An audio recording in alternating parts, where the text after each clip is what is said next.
এই পর্যায়ে আমরা সাতক্ষীরায় একটু যুক্ত হতে চাই। সাতক্ষীরায় আমাদের সহকর্মী গাজী ফরহাদ তিনি আছেন। সেখানে একটি মৌ চাষিদের সম্মেলন হচ্ছে, একটু ভিন্নধর্মী একটা আয়োজন, সেখানকার খবর জানতে চাই। ফরহাদ ফরহাদ শুনতে পাচ্ছেন? ফরহাদ, আপনি একটু জানাবেন আমাদেরকে, এই যে সম্মেলনটি হচ্ছে মৌ চাষিদের, সেটি কি একদিনের আয়োজন কিনা, কি কি সেখানে কি কি কার্যক্রম চলছে, যারা এটি প্রদর্শনীতে যাবেন তারা কি কি কিনতে পারবেন বা কোন কোন অভিজ্ঞতা তাদের হবে?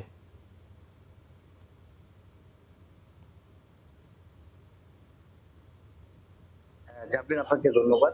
আসলে মৌ চাষীদের যে মিলন মেলা সেটি কিন্তু শুরু হয়েছে আরো আগে থেকেই।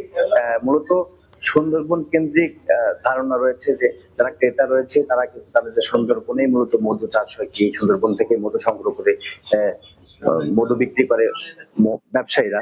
তো এর বাইরেও যে মৌ চাষ করা যায় এবং আহ, যে কেউ যে কারোর বাড়ির আশপাশে মৌ চাষ করতে পারে, সেটি কিন্তু বিগত কয়েক বছর ধরে আমরা দেখি হাজারো ছাড়িয়েছে। আজকে এখানে প্রায় 300 থেকে 400 মৌচাষী যারা বিভিন্ন জায়গায় মৌ বক্স দিয়ে মৌ চাষ করে থাকেন, তারা এখানে অংশগ্রহণ করেছেন। তারা জানানোর চেষ্টা করছেন যে তারা কিভাবে চাষ করে থাকেন এবং তাদের যে মধুটা নির্ভেজাল সেই পদ্ধতি তারা দেখিয়ে থাকেন। এখানে আমরা দেখছি যে বিভিন্ন পণ্য প্রদর্শনী দেওয়া হয়েছে, যেগুলো ব্যবহার করেই মূলত মৌ চাষ করে থাকেন। আমরা একটু আয়োজকদের সাথে কথা বলতে চাই।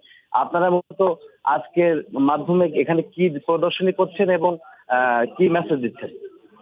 আমরা এখানে অনেক কিছু মৌ বক্সের কাজে লাগে, মৌ খামারের যেসব কাজে লাগে বা মোয়াল্লের কাজে লাগে, সেসব জিনিসগুলো আমরা এখানে উপস্থাপন করেছি।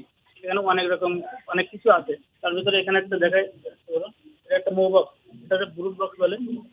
এখানে এই যে মৌ বক্স, এটা একটা ব্রুট বক্স বলে। এখানে এই যে মৌমাছি আছে এখানে। এর ভিতরে আমরা কিছু